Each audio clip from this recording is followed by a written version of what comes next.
Tonight, we drift into the cold embrace of something cozy adjacent, the 18th century prison, a fine destination for those who enjoy shared amenities like damp stone, inconsistent justice, and a deeply communal approach to lice. No room service, no towels, and certainly no spa unless you count a mop bucket someone cried into. And as you snuggle under your clean, likely bug-free modern blanket, it's time to gently imagine what it's like to be locked in a place where the air smells of mildew, disappointment, and the last two people who gave up on parole. This evening, we won't be talking about daring escapes, dramatic revolts, or famous inmates who etched poetry into their cell walls with a spoon. That would be exciting. Instead, we'll walk very slowly through the mundane terror of simply existing. Hour by hour, meal by meal, grumble by grumble, in a building where even the shadows look like they're doing time. Perhaps you're wondering, how did you get here? Well, the 18th century had a charming little habit of incarcerating people for debts, vagrancy, or breathing in the wrong direction near someone with a title. It wasn't a high bar. You could end up behind bars for stealing a loaf of bread, or for standing near someone who stole a loaf of bread, or for being slightly suspicious and mildly inconvenient to a magistrate named Henry. Now, before you fully surrender to the pull of sleep or the pull of despair at having pressed play on this, might I recommend clicking that little subscribe button? Not because we're running some digital debtor's prison, but because it helps us imagine you out there, listening with one eye open, one ear on, wrapped in a blanket that doesn't smell like wet potatoes. We like to know when and where you're watching from too, no pressure. Just the gentle, insinuating pressure of polite curiosity dressed as engagement farming. So grab your metaphorical tin cup, settle into your metaphorical cell, and try not to imagine what's dripping from that ceiling crack. It's probably just condensation. Probably. Let's begin. You've arrived. Welcome to your new home, or something like a home. If your idea of home is a damp, windowless corridor lined with men who snore like injured livestock and where every surface is either slightly wet or mysteriously sticky. The check-in process at your average 18th century prison was simple, brutal in its efficiency. Not unlike assembling flat-pack furniture without tools, instructions, or hope. First, someone, usually a constable or a very enthusiastic night watchman, escorted you through a heavy gate made of oak thick enough to survive cannon fire. The hinges creaked with a kind of performative menace, as if trying to tell you this wasn't a temporary arrangement. You'd step inside and the smell would hit you first. A complex blend of body odor, mold, human suffering, and faintly roasted turnip, as though despair had a signature fragrance and someone had tried to bottle it. You didn't exactly register. There was no kiosk, no welcome desk, no clipboard to initial. You were simply announced by someone shouting your name, or an approximation of it, into a hallway full of grumbling echoes. Then a man who looked like he'd lost an arm wrestling a goat for authority would appear, squint at you, and assign you a cell based on a complex mathematical formula known as whichever one isn't leaking too much today.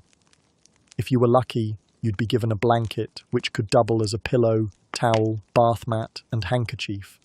If you were very lucky, it didn't already have a name. The guards, dressed in uniforms of variable dignity, would give you the once-over. They didn't much care why you were there. Debt, blasphemy, refusing to tithe, or having the misfortune of looking smug near a tavern fight. Once you were inside, you became what most prisoners were, an administrative inconvenience with legs. Paperwork existed, in theory, usually maintained in ledgers with ink so faded it may as well have been written in ghost. Your name was added to the book with a splotchy quill, which meant you were officially someone's problem. And if you were particularly unlucky, you got thrown into a holding cell called the Common Ward, a large communal room where people of every crime class and odour category were dumped together. It was democracy, but in the worst possible way. A mashup of pickpockets, petty thieves, the occasionally mentally unwell, and that one man in the corner who insisted he was just napping in the magistrate's chair and meant no harm. There was no orientation packet, no map. You'd learn by doing, mostly doing things slowly, in the dark, while being judged by a rat. Speaking of which, rats. Yes, they were not only present but practically staff. Unofficial greeters, morale officers, and occasional bunkmates. Unlike most of the guards, rats were at least consistent and kept their promises. Their promises being, if you drop food, I will be there before it hits the floor.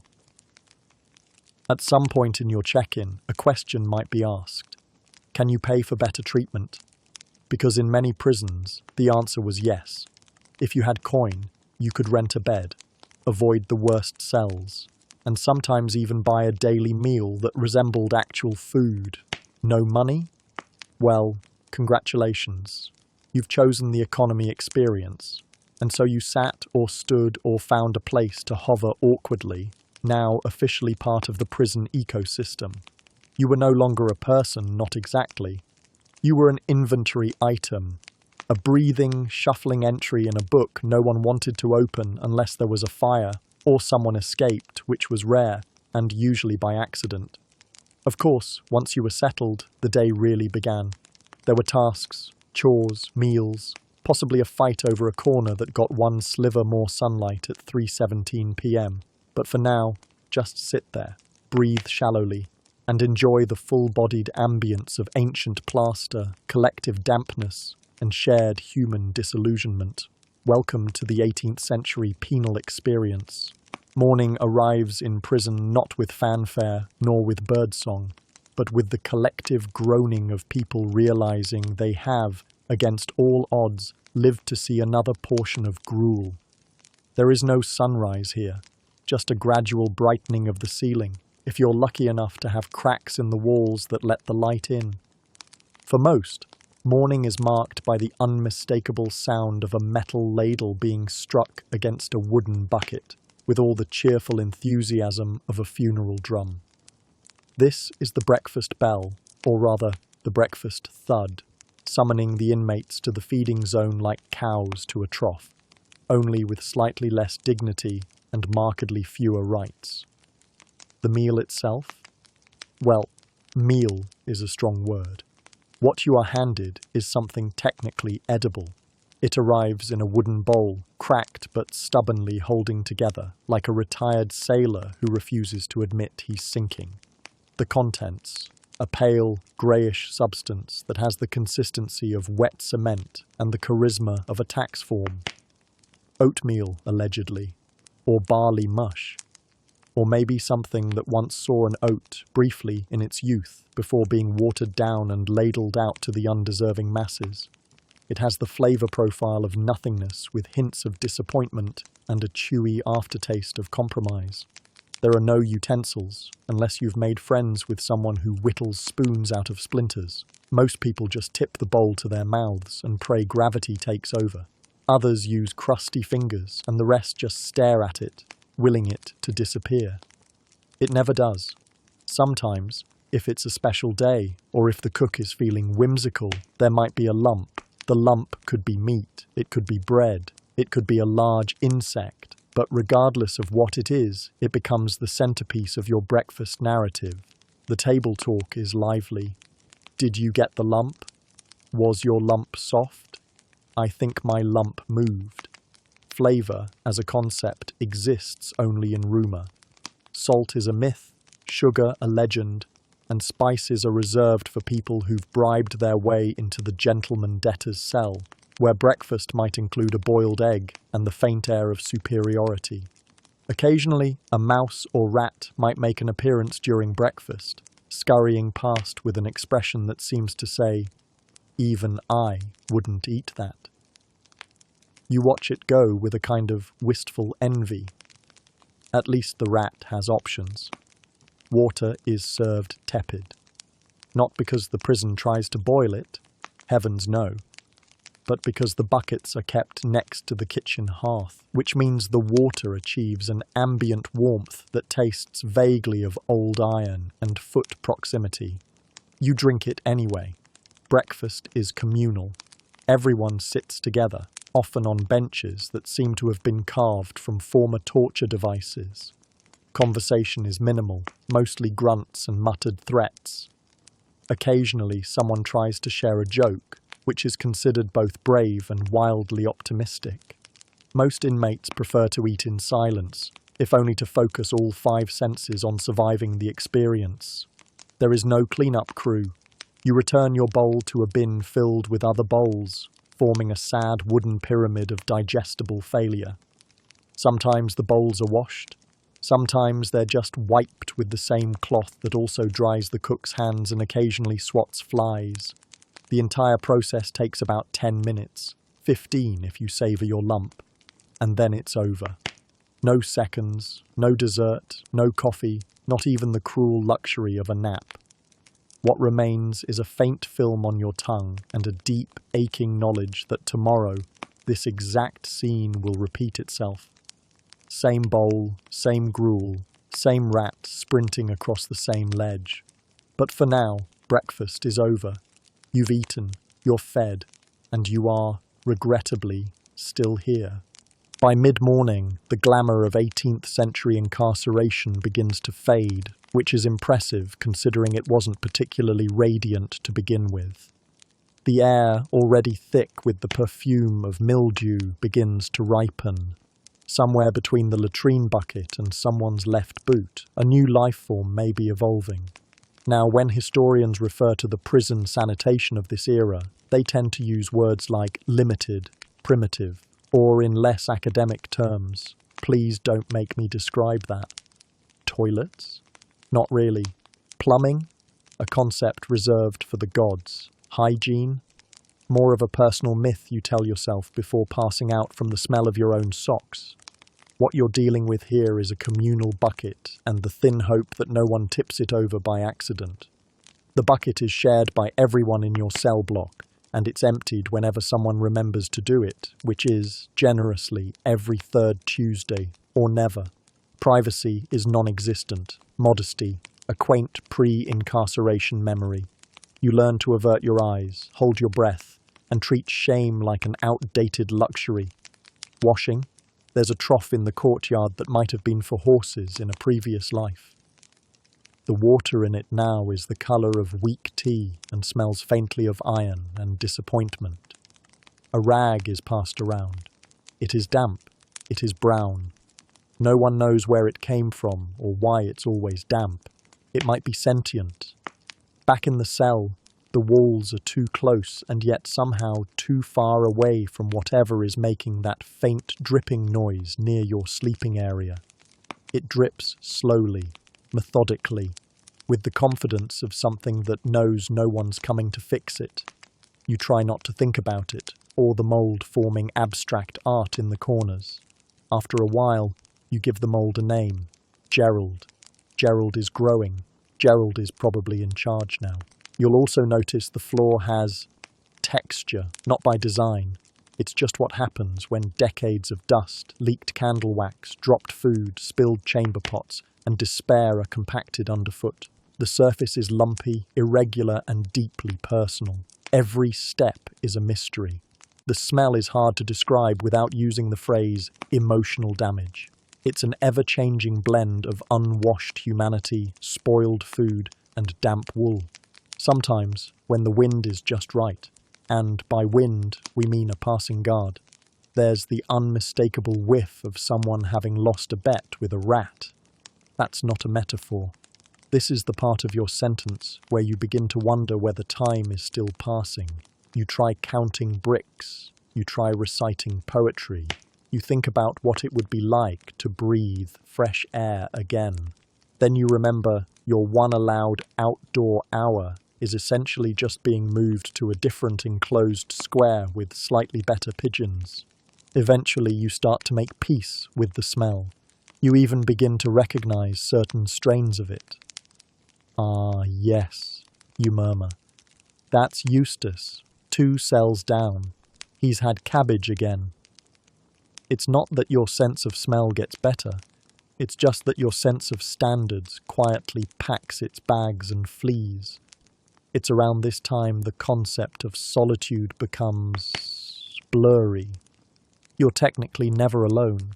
There are always guards, rats, Gerald the Mold, and your bunkmate who snores like he's impersonating thunder.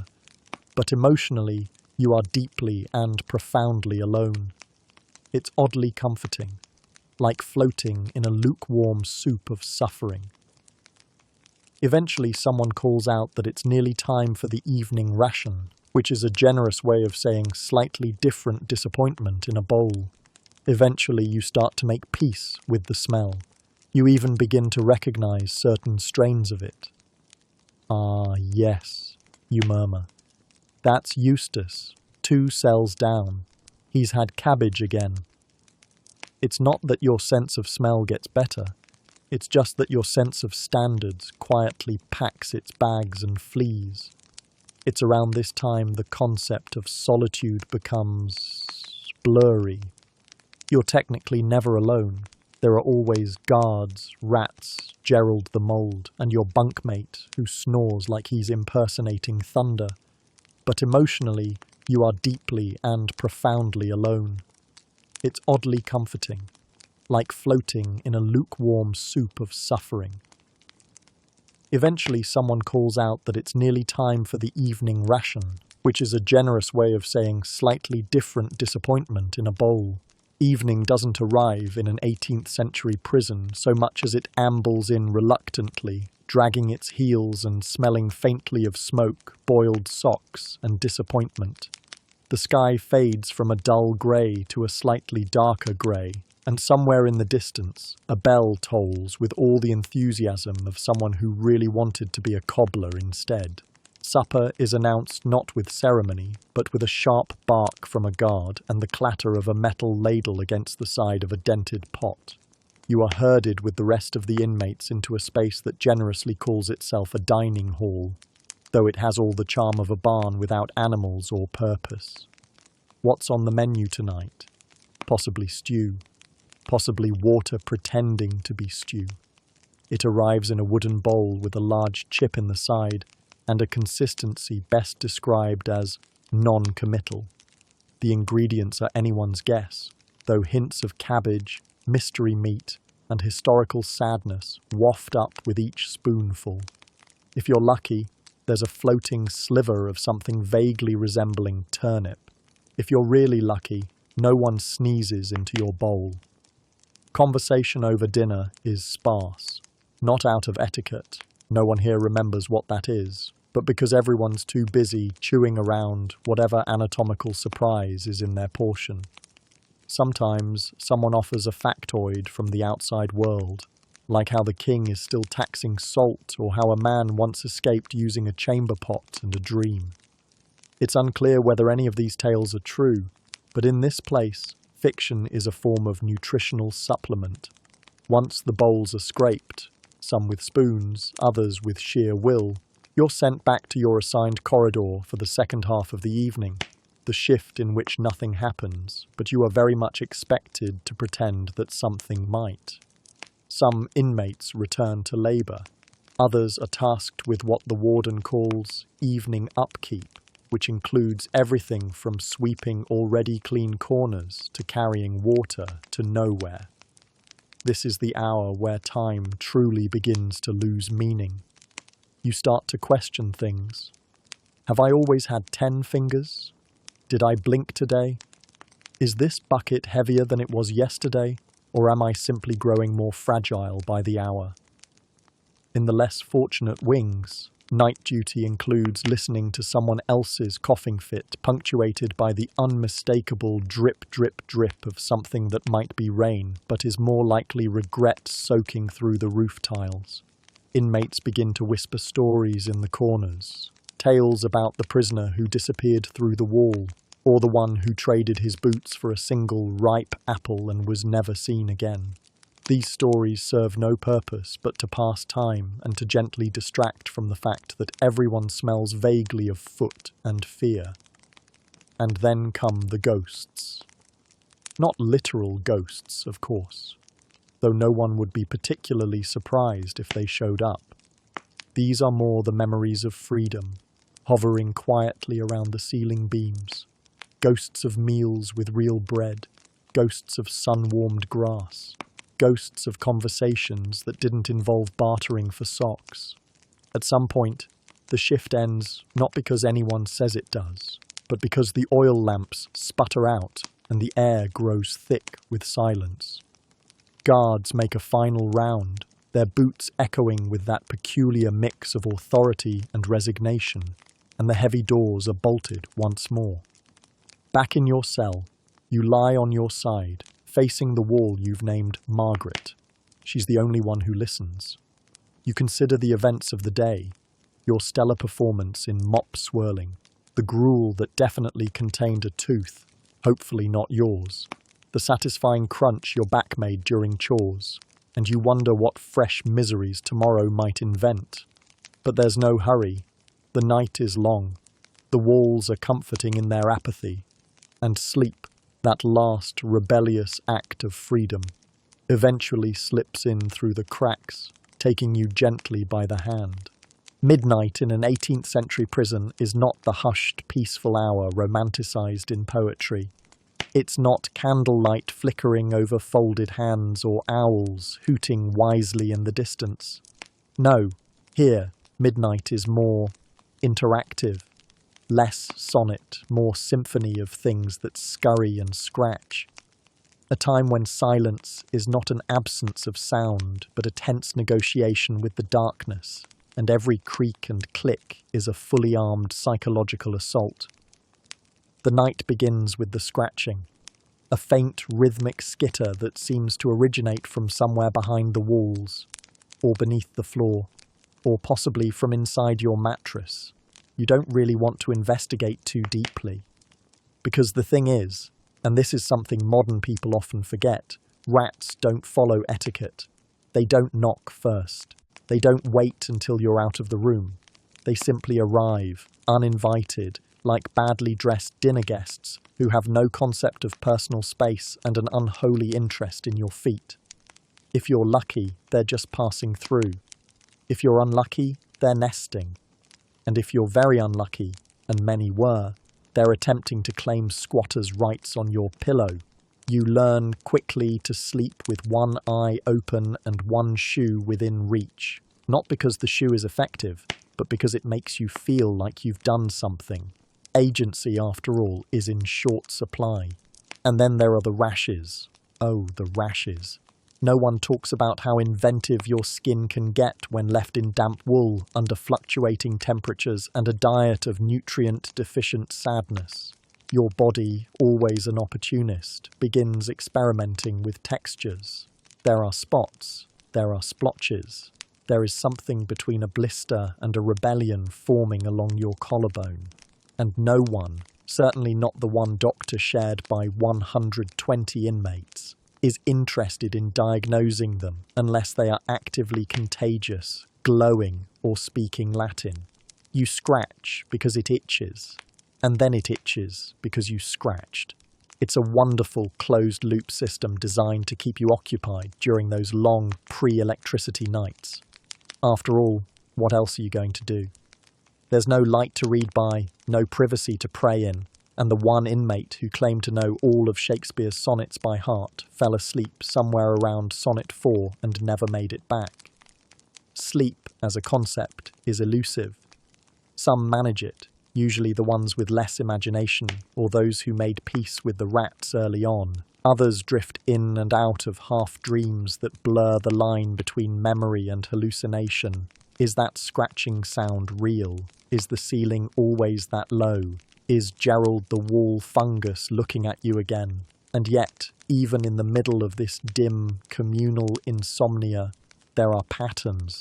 The low whistle of the wind through the barred windows, the occasional snore that harmonizes surprisingly well with the distant clank of chains.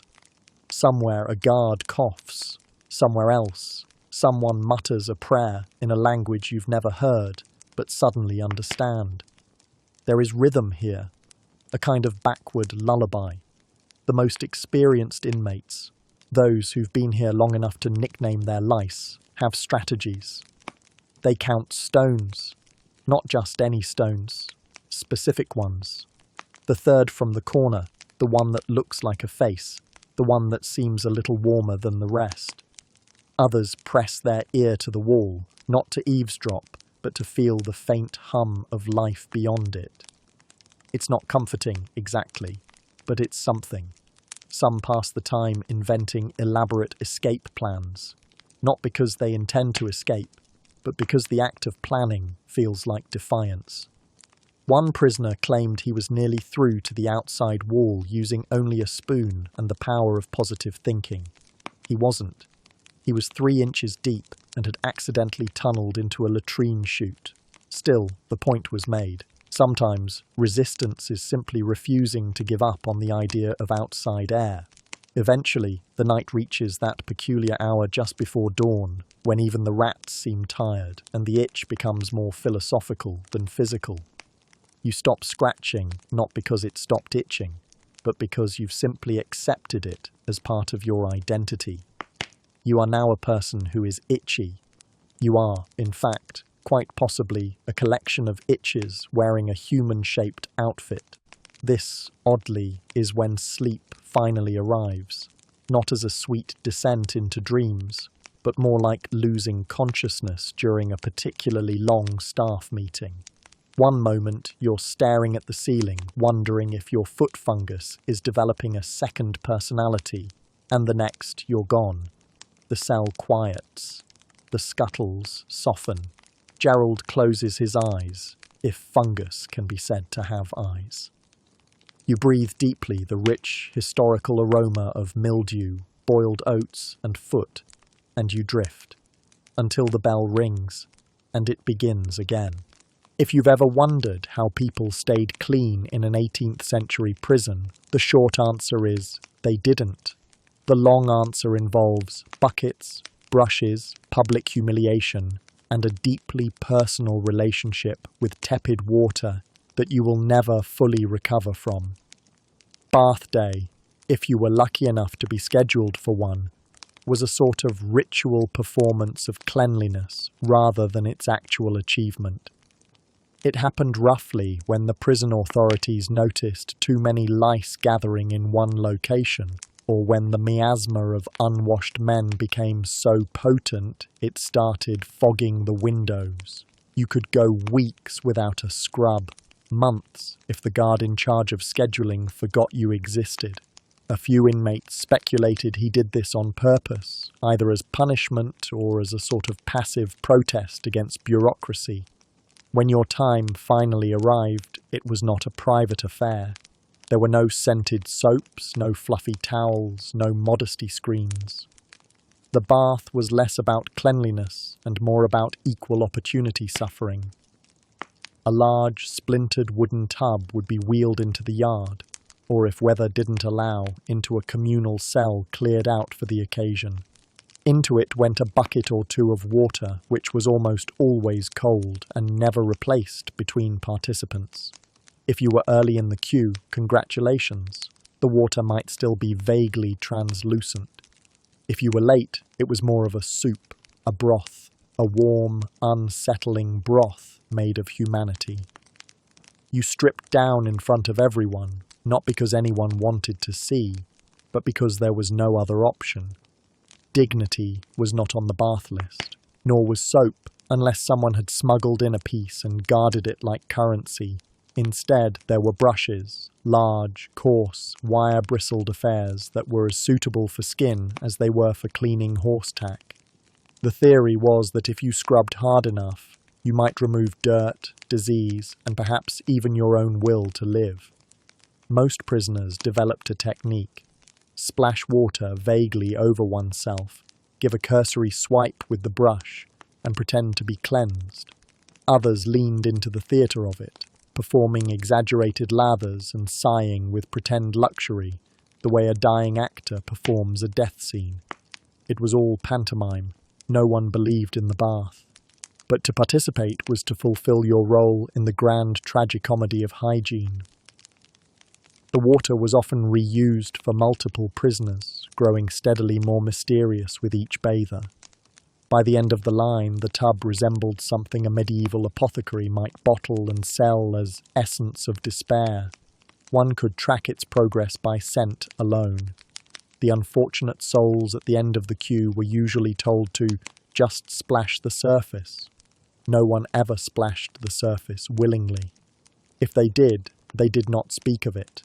There were stories, always whispered, of one man who slipped during his bath and fell face first into the communal water. He came out not cleaner, but changed. He started speaking in riddles and developed a new appreciation for silence. He refused to touch bread with his hands and flinched whenever he heard the word bucket. He later became a respected member of the prison's unofficial poetry circle.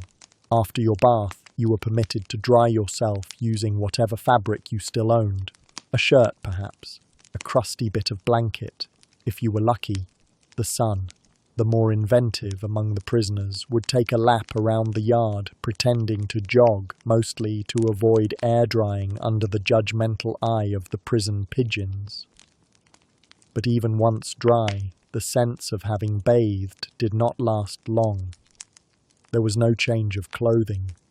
You returned immediately to the same garments you arrived in, now slightly damp and clinging in new, uncomfortable ways. Within minutes, the old familiar aroma of incarceration would return. It was like perfume, if the perfume was made from boiled shoes and unresolved trauma. Hygiene, in theory, was supposed to provide relief, a moment of clarity, a hint of health in a sea of suffering. In practice, it was just another performance, a symbolic gesture towards civilization, executed in a setting where civilization had politely excused itself and exited out the back. Still, for some, bath day held a certain twisted charm, a break in the monotony, a shared moment of vulnerability so absurd it transcended embarrassment and became something close to community. You had seen your fellow inmates at their most unflattering, and they had seen you. And in that mutual sogginess, there was a kind of understanding, a shared truth, a truce formed not through words, but through the universal discomfort of public nudity and cold water. And so, slightly wetter than before, slightly cleaner if one was feeling optimistic, you shuffled back to your cell. The guard nodded, or didn't. Gerald the wall fungus leaned back slightly, either impressed or mildly offended.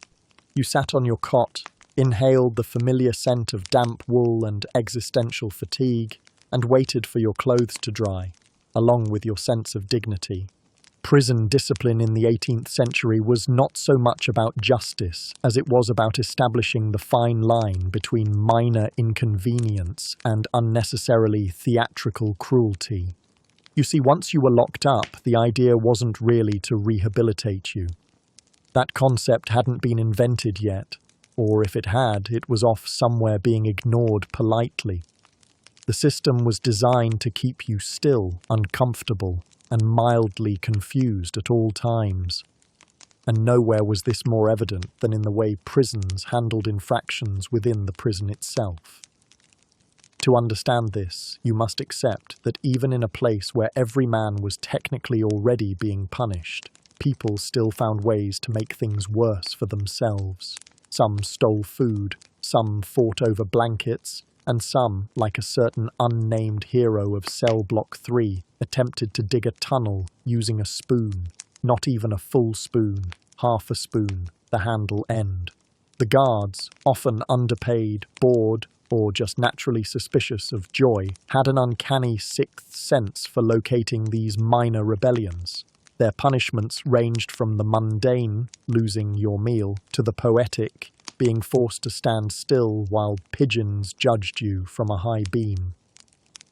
These pigeons, by the way, were not official prison staff, but their emotional support was about as warm as the warden's. One particularly celebrated disciplinary innovation was the crank. This involved turning a heavy iron crank a certain number of times per day to no end whatsoever. It served no purpose. It ground nothing. It powered nothing. It was the physical embodiment of futility. You turned it because you were told to. And when you asked why, the answer was usually something like, because last week you hid a boiled potato in your sock, and now we all must suffer.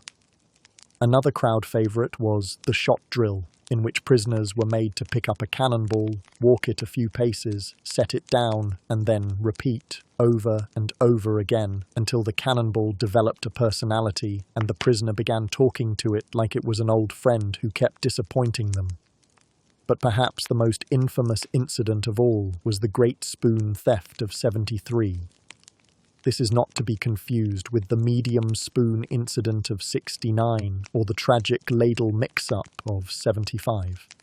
The 1773 event involved a group of prisoners who, driven by equal parts hunger, spite, and boredom, managed to smuggle a total of 7 spoons into a communal latrine in what historians still debate was either a planned escape attempt or a surprisingly coordinated cooking experiment. The truth remains unclear. What is clear is that once the spoons were discovered, thanks to an unusually perceptive rat, the response from prison authorities was swift and melodramatic. Every inmate involved was sentenced to the box, a coffin-sized room that smelled of mildew and hopelessness, where you sat in silence with your own thoughts and maybe a spider named George, depending on availability. Some claimed they emerged wiser, others emerged damp. None ever looked at cutlery the same way again. Punishments, you see, were less about reforming behaviour and more about broadcasting a message. You are here, and it's going to stay unpleasant. There was a philosophy to it, of sorts. If life outside was chaos, then prison would be structured misery. Predictable, measurable, and always slightly worse than you remembered. Even the informal punishments, the kind meted out by fellow prisoners, were built on this logic. Steal a blanket. Expect your boots to mysteriously disappear. Talk too much during sleep hours. You might wake up to find your pillow mysteriously replaced with a damp cabbage. No one ever admitted to these acts. They were just understood. A language of passive aggression passed down from inmate to inmate like folklore. Of course, there were always those who tried to beat the system. Men who swore they could charm the guards, outwit the cell blocks, or outlast the winter with a positive attitude and a smuggled flask. They were admired, they were foolish, they usually ended up cold, slightly bruised, and with significantly fewer spoons than they started with. So, whether it was walking circles with a cannonball, standing in a corner while birds silently judged your posture, or rethinking your life choices while turning a useless crank, one thing remained certain. In the 18th century prison, you could always make a bad situation slightly worse, and someone was always keeping score. If there was one glimmer of hope inside an 18th century prison, aside from the occasional rogue potato making its rounds like a starchy messiah, it was mail day, or rather, the theoretical promise of mail day. The reality, like most things back then, was equal parts anticlimactic, bureaucratic, and scented faintly of mildew. Let's set the scene. Once a week, or whenever the warden remembered that prisoners had feelings, a small dented sack would be brought into the prison. It would be ceremoniously placed on a table that had seen more elbows than carpentry, and then the guard would begin to read off names with all the enthusiasm of a man announcing tax audits. Naturally, this moment came with a kind of electricity. Not the good kind, the kind you get before a lightning strike or while petting a particularly angry cat. Most prisoners didn't receive letters. That was the standard. Silence from the outside world wasn't shocking. It was assumed. Still, hope had a nasty habit of lingering, much like the smell of wet socks or the sense that your bunkmate was eyeing your turnip again. Now, on the rare occasion a letter did arrive, it was usually written in a spidery script that required a magnifying glass, a polyglot's vocabulary, and several minutes of squinting just to decipher whether "Dearest Horace" was a term of endearment or a clerical error. These letters came from mothers who refused to believe their sons had done anything wrong, no matter how many witnesses said otherwise. From siblings who only wrote because the priest insisted it would be good for their souls. And occasionally from lovers who oscillated wildly between poetic longing and passive-aggressive jabs about the unpaid goat dowry. And then, of course, there were the letters no one ever received but swore they had. Letters from fictional friends who claimed the king was secretly planning a mass pardon. Letters from mistresses who promised to wait forever, just not legally, emotionally, or financially. Entire romances blossomed and withered inside those cells based on completely fabricated correspondence. Forgery naturally became a thriving prison art form. Some inmates made a living ghostwriting letters for others, charged in crusts of bread or a brief loan of one's chamber pot. The more talented forgers could mimic the handwriting of mothers, magistrates, or ex-wives, depending on the desired emotional impact. One especially entrepreneurial inmate developed a lucrative side hustle composing poetic letters from an imaginary spaniel named Reginald. Reginald was terribly worried. Reginald believed in your innocence. Reginald, for a fee, would even send you weekly updates on how the fields outside the cottage looked just a little less green without you. But letters were only half the drama. The real heartbreak came with the packages. Occasionally, and under intense suspicion, an item would be allowed through. A lump of cheese, rock hard and suspiciously aerodynamic. A piece of fabric described as blanket adjacent, or a tin cup that may have once witnessed soup. These gifts were examined, sniffed, shaken, and sometimes licked, not officially, but everyone had their methods. The receiving inmate would treasure it for exactly one night before someone tried to steal it, trade for it, or accidentally sit on it during a particularly aggressive round of nocturnal sulking. Mail day became less about actual communication and more about performance. The lucky few who received correspondence became temporary celebrities.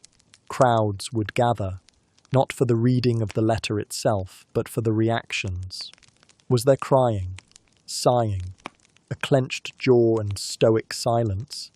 Every gesture was dissected, exaggerated, and inevitably turned into gossip. Did you hear? Thomas got a letter from his cousin in Norwich. Said the chickens are all dying and the mayor has gout again. They say it's a metaphor. Inmates who got no letters that week would still pretend they had. They'd shuffle back to their corner, clutching a blank scrap of parchment, nodding sagely like philosophers too wise to share the contents.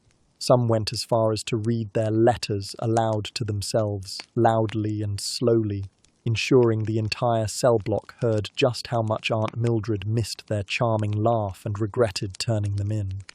Over time, even the guards joined the pantomime. They began slipping in fake letters to see how prisoners would react. One famously addressed to His Grace, Lord of the Chamber Pot, resulted in 3 fistfights, a week of silence, and the emergence of an unofficial noble class within Block C. Despite its flaws, perhaps because of them, Mail Day remained sacred. It was ritual, a weekly reminder that the world outside was still spinning, albeit very slowly, and probably not in your favour. And so, every week, the prisoners gathered in collective anticipation of nothing but the hope that maybe, just maybe, someone out there still remembered their name, or at least owed them a goat. If you've ever wondered what despair smells like, you could do worse than stepping into an 18th century prison. Forget lavender sachets, candle-lit bathhouses, or anything remotely pleasant. The scent profile of an average cell block was more akin to an abandoned cheese wheel trapped in a wool sweater during a heat wave, with just a hint of communal sadness wafting through the air like a ghost no one invited. The nose, it turns out, is the first thing to give up when one becomes incarcerated. Let's begin with the walls. These weren't your charming, ivy-covered, mildly haunted kind. These were stones that had absorbed centuries of breath, mildew, and possibly some questionable decisions. The stones didn't just smell musty, they smelled tired, like they'd seen too much, been wept on too often, and were holding in secrets they'd rather forget. If you stood close enough and you didn't have a choice, you might detect notes of despair followed by a sharp top note of foot. And then, of course, there was the matter of the floors. Most of them had seen better decades. They were rarely cleaned, unless you counted the occasional splash of rainwater or someone's beverage being mistaken for a mop. Dust was not the soft, poetic kind you find dancing in a sunbeam. This was industrial-strength dust, spiced with ashes, hair, and the crumbled remains of a biscuit from 1734. Prisoners brought their own contributions to the aromatic orchestra. Most were dressed in garments last washed during the previous monarch's coronation, if at all. Wool, when mixed with humidity, regret, and human warmth, develops a fragrance somewhere between wet sheep and lost hope. Some prisoners attempted to mask the scent with herbs, which only added a confusing culinary twist, like someone had tried to make a stew and given up halfway through. Now consider the chamber pots. Every cell had one, allegedly. In practice, there were often fewer than needed, and they were rarely emptied in a timely manner. These pots functioned less as practical hygiene tools and more as philosophical statements. Life is temporary, odor is eternal. You learned to respect them not because they deserved it, but because ignoring them could get you trampled during an 11 p.m. emergency dash. Then there were the unwashed bodies themselves, a scent that evolved over time. In week 1, it was sour and human. By month 3, it had matured into a complex blend of barnyard, foot, and what died in here, and why does it still haunt us? Oddly, prisoners adapted. They began to distinguish each other by scent in the absence of personal grooming. One might say, "Ah yes, Jenkins is nearby. I detect a faint whiff of turnips and boot polish." Or, "MacDougall must have passed this way. He has that unique aroma of spoiled barley and misplaced confidence." The communal air was thick, stagnant, and occasionally flecked with mystery. Breathing deeply was discouraged. Breathing shallowly was merely postponing the inevitable. Every exhalation felt like an agreement you hadn't read the fine print on. Guards, naturally, fared no better. Their boots squelched through the corridor grime with the weary resignation of men who knew their socks would never be dry again. Their uniforms absorbed the atmosphere like overzealous sponges, resulting in a smell best described as authority seasoned with mild neglect. And in case the general olfactory chaos wasn't enough, prisons also had their own seasonal variations. In summer, the heat acted like a cruel alchemist, accelerating every possible decomposition process.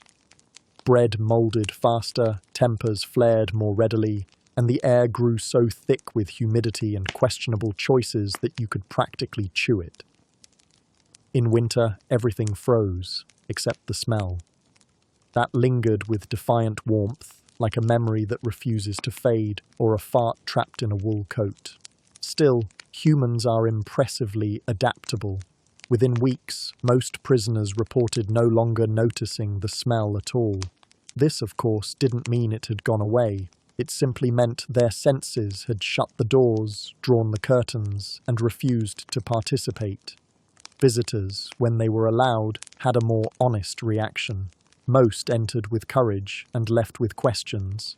They often emerged squinting and fanning their faces, as if trying to push back the experience with sheer will. Some took up new professions. One famously became a chimney sweep simply to appreciate a more refined palette of soot and creosote. And so the prison smelled on, day after day, year after year, a pungent symphony without end. a slow, unwashed lullaby for those lucky enough to have lost their sense of smell by Tuesday. There's a point in every extended stay in an 18th century prison when time, much like your sense of dignity, becomes optional. Days no longer arrive with any sort of fanfare. Sunlight filters in like a polite stranger. Hours crawl past, heavily sedated and vaguely apologetic. And so, out of the grey haze of monotonous survival, entertainment emerges, not like a dazzling distraction, but more like a tired cat who wandered in through the bars and won't leave. Fun, in this context, is a very flexible concept. Most prisoners didn't have board games, nor cards, nor books, nor any recognizable hobby materials. What they had were walls, scraps of string, personal grievances, and the human imagination, unleashed and slightly feverish from malnutrition. A common pastime was stone counting. Simple rules: pick a wall, stare at it, and count the stones. Not out loud, that would be suspicious. Silently, respectfully, with all the intensity of someone trying to remember what happiness felt like. The fun part? Every time you lost count because Jenkins started humming again, or your bunkmate rolled over aggressively, you got to start over. Stone counting tournaments were never officially sanctioned, but fierce rivalries quietly bloomed. Another classic, guess the rat. Now, this wasn't a guessing game about if there were rats. That was a given. This was more specific. Prisoners named the rats, often with more effort than they'd put into naming their children. Bernard, the one-eyed cheese thief. Madame Squeaks-a-Lot, noted for her taste in buttons. You'd wager on which rat would reach the cell door first when someone dropped a crust. Points were awarded for speed, accuracy, and panache. Once, someone tried to create a rat obstacle course using old bootlaces and a broken spoon. It was cancelled halfway through due to a small riot and one rat developing a taste for leather. Then came the timeless art of invented lawyering, a favourite among the wrongly, rightfully, and questionably imprisoned. The game required 2 players. One pretends to be a very confident legal expert, ideally with no training whatsoever, and the other explains their crimes using elaborate metaphors and a minimum of factual detail. Arguments were judged on creativity, volume, and how convincingly one could declare, "And that, Your Honour, is why I punched a tax collector with a chicken." There was also, "What's that smell?" But we've already discussed the general olfactory despair, so let's just say it was less a game and more an unavoidable philosophical burden. The answer was always something between pickled shoe and haunted sock. But people played anyway. It passed the time. For the musically inclined, instrumentals were possible. If your idea of instruments included tapping on the bars with your tin cup or fashioning a lute from bed slats and shoelaces. One prisoner created a surprisingly decent drum beat using only a chamber pot and a pair of ankle bones. He had a following, a small, cautious one. Sometimes, when boredom fermented properly, people began to create elaborate soap operas starring lice. These were narrated in hushed tones and featured dramatic betrayals, political alliances, and the occasional forbidden romance between scalp and eyebrow. They became so elaborate that some prisoners kept notes, others formed fan clubs. A few got too invested and had to be separated. And then, of course, there were the conversations. Endless, looping, surreal conversations. The sort that begin with, "Do you remember bread?" and end somewhere near, "I once knew a goat that could juggle if you gave him enough ale." No topic was too ridiculous, too bleak, or too anatomically incorrect. The goal was not coherence. It was simply to pass the time until something else, anything else, happened. On particularly ambitious days, prisoners attempted synchronized despair. This involved sitting in perfect silence for hours, then sighing at the exact same time. It was oddly satisfying. The guards did not approve. Was any of it productive? number? Was it entertaining? Not by modern standards. But in the gloom of daily survival, these absurd rituals gave form to the formlessness. They kept minds from drifting too far into the dark. They provided rhythm in a world that had very little music left. If the concept of health in an 18th century prison were to be explained to a modern audience, it might be best illustrated with the image of a damp sock gently decaying under a wooden staircase, present, technically functional, but spiritually defeated. Hygiene, on the other hand, was more of a theoretical construct, like time travel or responsible landlords. People talked about it, but no one had seen it up close. First, let us consider the water situation. Water was, in theory, available. Sometimes it came in a bucket, sometimes it arrived via rain leaking through the ceiling and into your breakfast. But the water intended for washing, face, hands, conscience, was often the same water used for just about everything else. Laundry, soup, extinguishing rats, existential reflection. If it looked clear, that was either a lucky day or you were in complete darkness. Soap was less a daily tool and more of a whispered legend. Some prisons had communal soap, a grey, lumpy object that smelled like old decisions and seemed to slowly absorb guilt. It was passed around with the same reverence one might reserve for a cursed relic or the last biscuit at a funeral. Usage was optional. Infection, meanwhile, was not. Toilets, as a concept, had not quite arrived. Instead, you were treated to the cheerful innovation of the chamber pot, which is exactly what it sounds like. A pot, in a chamber, often full. On a good day, it was emptied by someone with a robust sense of detachment. On a bad day, it was knocked over during a disagreement about chess, or worse, used as a makeshift percussion instrument. Prisoners developed what might generously be called a hygiene routine. It went something like this. Wake up, scratch vigorously, wipe face with whatever isn't currently housing lice, sip some vaguely brown liquid, regret most choices, especially the face wipe. Speaking of lice, they were not pests so much as permanent residents. They had names. Some formed unions. They occupied hair, clothes, bedding, and imagination. Scratching became a social ritual. Picking nits was seen as both a necessity and a form of bonding. If someone offered to delouse your scalp, it was considered both romantic and slightly suspicious. As for illness, it was everywhere, wearing many disguises. The cough, the rash, that thing Jenkins has that we don't talk about. Medical care was doled out with all the generosity of a bored cat. A wound might be treated with vinegar. A bite might be ignored until it developed personality, and fevers were generally handled by sweating profusely and hoping for the best. Doctors were rare.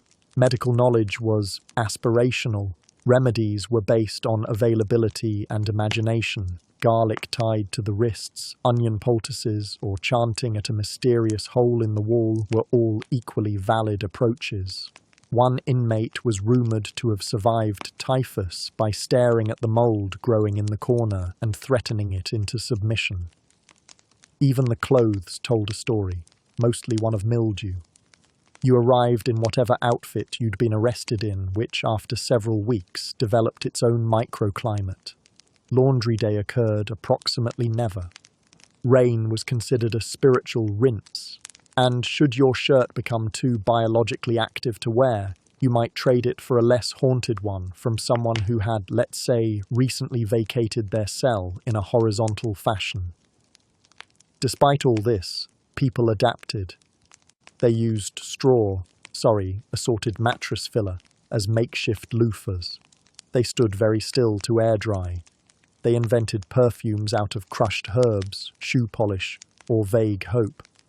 Some prisoners grew proud of their stench, claiming it kept the ghosts away. It did not, but it did keep the guards from getting too close. In short, health and hygiene were relative terms. You didn't aspire to be well, You aspired to be less bad than the guy coughing blood in the corner, and in that sense, survival was a team sport, just played without rules, referees, or functioning immune systems. It's easy to imagine the prison warden of the 18th century as some snarling caricature in a powdered wig, tossing keys over his shoulder and laughing maniacally into a roast goose. And while that's not far off, subtract the goose, add a chronic limp and a pocket full of IOUs. The real magic of wardenhood came not from brute authority, but from bureaucracy so dense it could be used as structural support. Wardens were the gatekeepers of the prison's moral and economic ecosystem, which is to say they ran everything, answered to no one, and were essentially government employees with less oversight and better access to cheese. Their job titles ranged from Master of the Jail to Commissioner of Complaints, unresolved. But their actual role was simple: make money off misery. Legally, if possible. Creatively, if necessary. Almost nothing inside a prison was free. Not your cell, not your food, not even your chains, if they were the fancy rust-resistant kind. Everything had a fee, and the warden was both the cashier and the enforcer. Want to avoid the dampest corner of your cell block? That'll be a shilling. Want a blanket that doesn't make you question the origin of fibers? Half a crown. Want your name spelled correctly on official documents? That's premium parchment, friend. Bribery wasn't even called bribery, it was simply arrangements. You didn't pay off the guards, you secured cooperation. You didn't buy your way out of hard labor, you negotiated terms of engagement. And if someone else had more coin than you, well, enjoy your new position scrubbing communal chamber pots with a rag formerly known as someone's wig. Navigating this world of greased palms and ledgers required cunning, patience, and ideally a relative on the outside who hadn't forgotten you existed. Because once you were inside, the only way to move up in status or out the door was to master the arcane language of paperwork, which was in essence Latin's sleepier, more passive-aggressive cousin. Petitions had to be submitted in triplicate, sealed in wax, and handed to someone who immediately forgot they had them. Requests were processed over a period of months, or until you became irrelevant, whichever came first. Letters to family were censored for content, length, and emotional tone. Too whiny, and they got tossed. Too cheerful, and people assumed you were plotting. Some prisoners tried to become their own advocates. They read legal manuals. They memorized statutes. They taught themselves calligraphy just to make their pleas look more legitimate. And the system rewarded them with absolutely nothing, unless you count extra scrutiny, higher fees, and a bonus inspection of your bedding for contraband optimism. Every prison had its own internal hierarchy of influence. The warden sat at the top, obviously, but below him was a shifting network of clerks, turnkeys, and informants. These were the true middle managers of your misery, people with just enough power to make your life better and far more interest in making it marginally worse unless you found creative ways to say thank you with coin or favors. There were records of everything, in theory. Who came in, who left, who mysteriously stopped breathing one night and was buried with more haste than documentation. But these records were more like imaginative short stories than accurate accounts. If your name was misspelled, your sentence incorrectly recorded, or your entire existence overlooked, it was considered character building, unless you were rich. Then it was a tragedy, and often fixed by lunchtime. The true torment of the bureaucracy wasn't the paperwork itself, it was the knowledge that it all could work, if anyone actually wanted it to. But no one did. The inefficiency was deliberate, cultivated like a garden of polite despair. And the warden, sitting at his desk beneath a portrait of some ancestor who probably invented the surcharge, made sure it stayed that way. What did it take to survive this world of ink and indifference? A talent for grovelling, a stomach for disappointment, and an inhuman tolerance for passive hostility. The phrase, pencil pusher, would have been a compliment. These people used quills, long, scratchy, judgmental quills. So next time you fill out a form online and it crashes halfway through, just remember, in the 18th century, your entire life could hinge on a clerk with a cold deciding he didn't like your handwriting. Life inside an 18th century prison was not known for its gentle tempo or uplifting recreational activities. In fact, if you were seeking enrichment of the soul or body, you'd have better luck knocking on the door of a leper colony and asking for a spa day. The penal system of the era was not designed to rehabilitate. It was designed to punish, to terrify, and, somewhat inexplicably, to entertain the general public, all in one breathless, damp performance. Punishment in prison wasn't something that happened quietly or discreetly. It was event programming. A disciplinary regime turned theatre, with the prisoner as both performer and prop, and an audience that ranged from jeering cellmates to curious townsfolk with a questionable grasp on empathy. Flogging was a classic, always in season, always fashionable.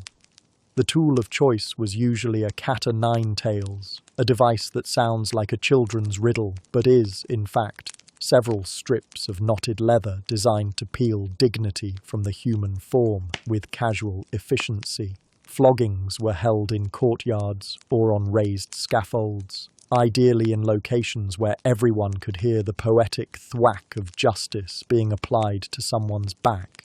If you were very lucky, it might be raining, which added drama and a touch of biblical flair. Stocks were another crowd favourite.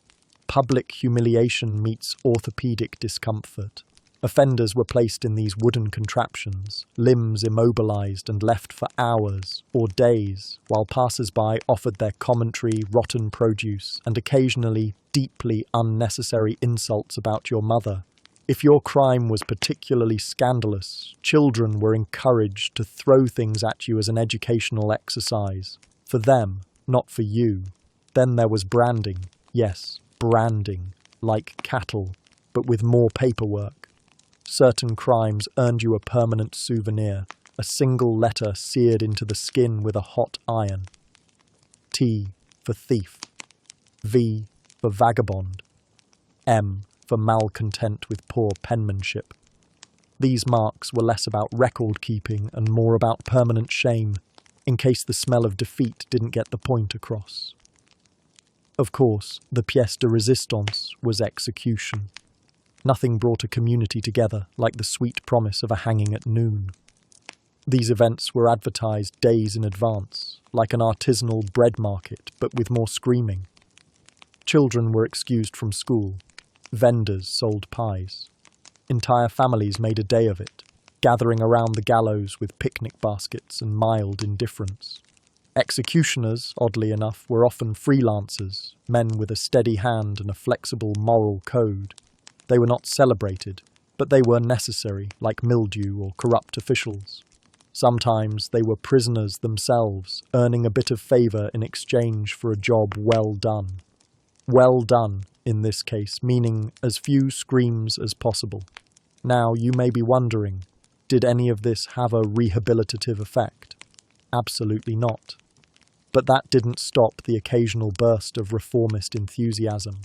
Every few decades, a philosopher or monarch would decide that perhaps, just perhaps, beating people senseless in front of their children wasn't the best strategy for shaping well-adjusted citizens. The solution? Workhouses.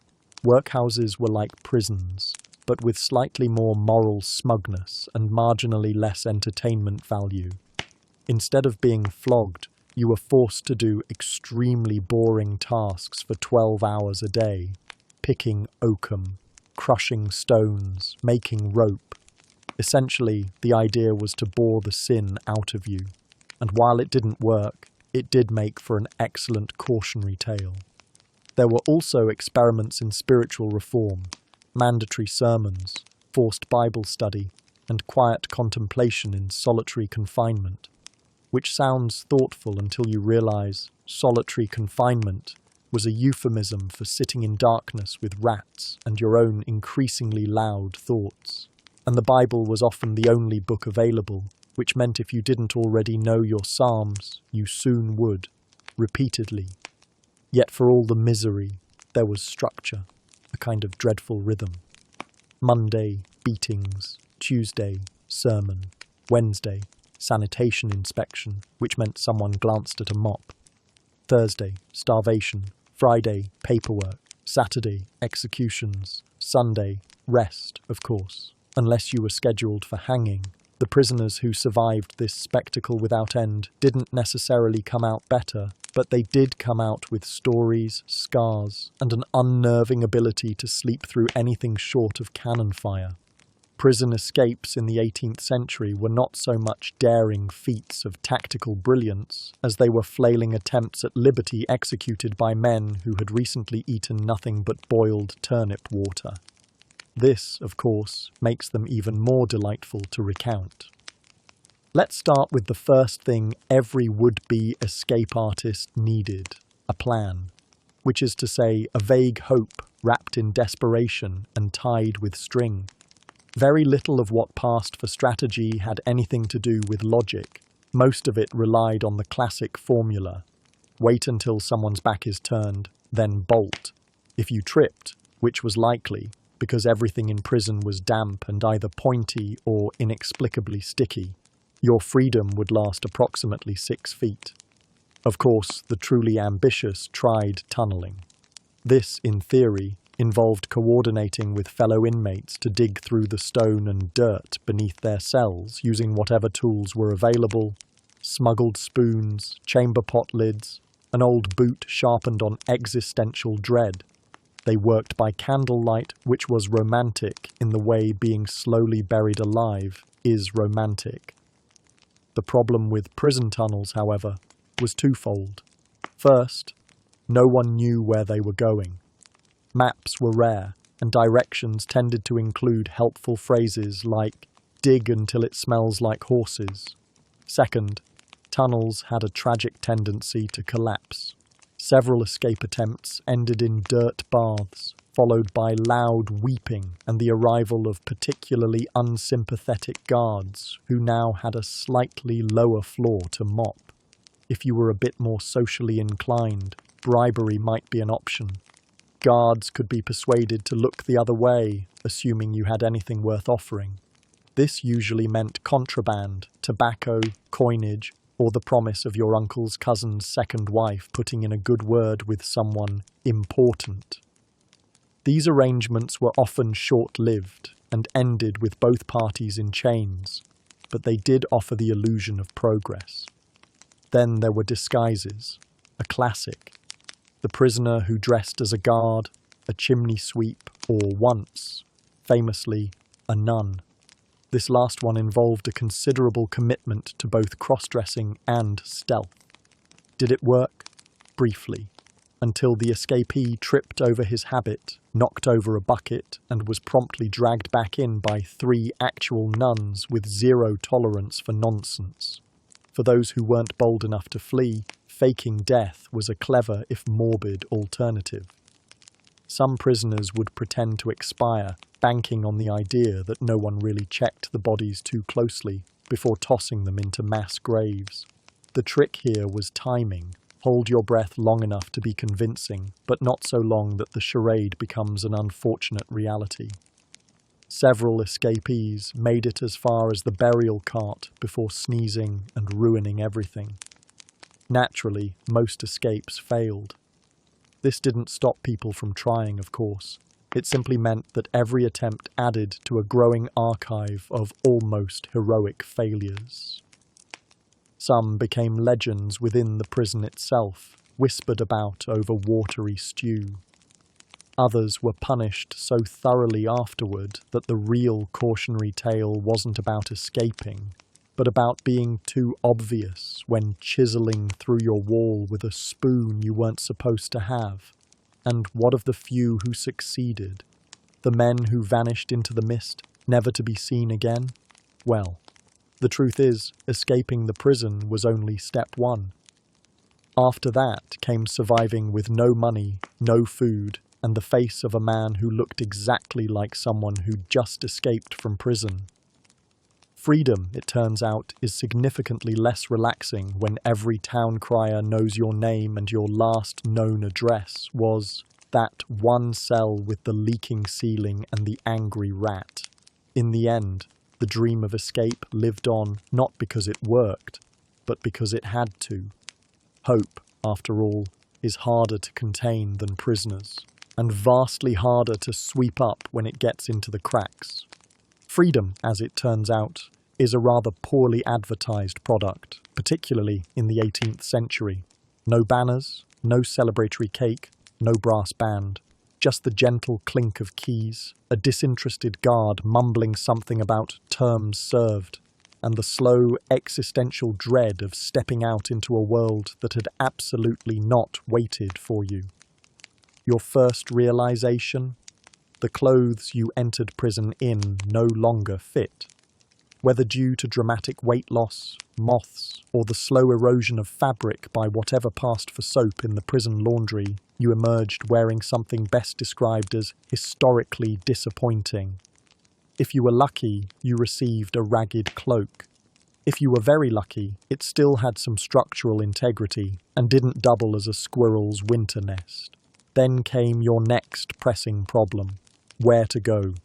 You couldn't exactly go home, not because you didn't want to, but because home was now probably a different building, or a different person's building, or a pile of stones under a newer pile of other stones. Family, possibly scattered, possibly indifferent, possibly the ones who turned you in. Employment was another delicate matter. There weren't a lot of job openings with the qualifications. Once spent 3 years in a prison cell next to a man who thought he was Napoleon's uncle. Most former inmates ended up right back where they started: petty labour, odd jobs, or explaining to town elders why they shouldn't be blamed for the chicken that went missing in '97. For the especially unlucky, vagrancy laws kicked in. These were charming little statutes that essentially said, "Congratulations on your release. Now, go directly to jail for having nowhere to live." It was a clever circular system that ensured many prisoners never really left prison so much as rotated through it like disgruntled seasons. Some did attempt a kind of redemption arc. They joined religious orders, turned to charity work, or stood in muddy town squares shouting about the perils of criminal life to children who were mostly just there for the free biscuits. Redemption was a slow business, rarely glamorous, and often met with raised eyebrows from neighbours who still remembered that incident with the baker's goat. And then there were the memoirists. Yes, really. A rare few who, through charm, literacy, or simply surviving a particularly famous trial, ended up publishing little pamphlets titled "The Horrid Confessions and Deliverance of John Someone or Other, lately of Newgate." These were less about truth and more about entertainment. They sold moderately well, especially if they included dramatic woodcuts of gallows, weeping widows, or devils being banished by sheer moral fortitude. But for the vast majority, release wasn't a triumphant return to society. It was a slow shuffle into obscurity, wrapped in quiet shame and second-hand shoes. If you were fortunate, you might find a distant cousin who needed help on a farm. If not, you might be back within the month, arrested for loitering too successfully. Still, there was something defiant about it. The fact that anyone survived prison, let alone limped their way through the afterlife of it, was a testament to the human capacity for stubborn, baffling endurance. You'd been chained, starved, ignored, and possibly lectured by a man named Toothless Henry, but somehow you'd made it out. And so the gates closed behind you, not with ceremony, just with that old familiar groan of rusted hinges and half-meant promises. You blinked at the sun, unsure if it had always been that bright. And then you walked. Somewhere. Anywhere. Because for the first time in years, you could. Now let's talk about sleep, or the medieval candlelit parody of it that was rest in an 18th century prison. After all, Even the most emotionally bankrupt institutions occasionally expected inmates to lie down for a few hours and pretend they weren't plagued by lice, hunger, or existential reflection. The bed, if you were lucky enough to have something that met the minimum requirements of thing you collapse on, was a platform of possibilities, most of them splinters. Wood planks without padding were standard, but on rare celebratory occasions, like the guard being slightly less annoyed that day, you might receive a bedding roll stuffed with hay, rags, or the quiet despair of previous occupants. Pillows, only in stories. What you got instead was usually a folded coat, if you still had one, or your arm. The truly resourceful prisoner might roll their shoes into a sort of toe-scented headrest, which gave you both neck support and a pungent reminder that no one in this cell had seen fresh water in some time. Blankets were communal. Yes, communal, which sounds vaguely heartwarming until you realize this meant sharing a single piece of moth-bitten wool with 3 other people, none of whom you knew, and all of whom had opinions about body heat and snoring. Temperature control was non-existent. In the winter, frost would creep through the cracks in the stone walls like an unpaid guest. In the summer, the air thickened into a kind of warm, breathing entity composed primarily of sweat, human breath, and the stench of regretfully digested prison stew. Either way, comfort was theoretical. Sleep schedules were not determined by circadian rhythms or personal preference, but by the guard's lantern passing by and announcing in so many grunts and boot stomps that it was officially quiet down or we rattle the doors time. And then came the noises, snoring of course, but not gentle, seaside village snoring. No, this was competitive, full contact snoring. This was the kind of nocturnal thunder that required spiritual forgiveness. Add to that the groans of the sick, the whispering of the conspiratorial, the weeping of the recently arrived, and the occasional impromptu harmonica solo from a man who claimed to be musically gifted, but was probably just very bored. Also, rats. Never forget the rats. They were the unofficial 6th cellmate. Quiet, nimble, and morally indifferent, they scurried through the night with a confidence that suggested they owned the place. Which, to be fair, they kind of did. And if the sounds didn't keep you awake, your thoughts surely would. Why was I arrested again?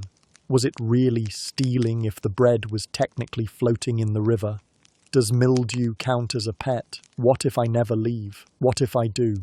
Every hour spent horizontal was an opportunity for your brain to go spelunking into the dark, mouldy caverns of introspection.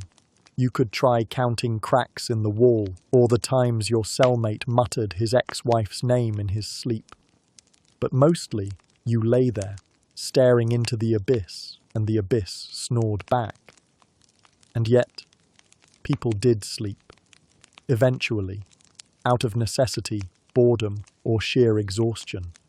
Somewhere between the 9th rat sighting and the 3rd mysterious drip from the ceiling, the body would surrender.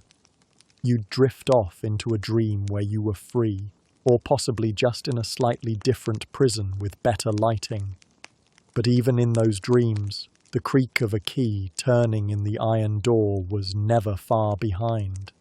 It clung to you, whispering, "Don't get too comfortable." Because morning was always coming, and with it, more breakfast, which incidentally is where we started, but you're probably already asleep, which honestly means the system worked better than it ever did in real life.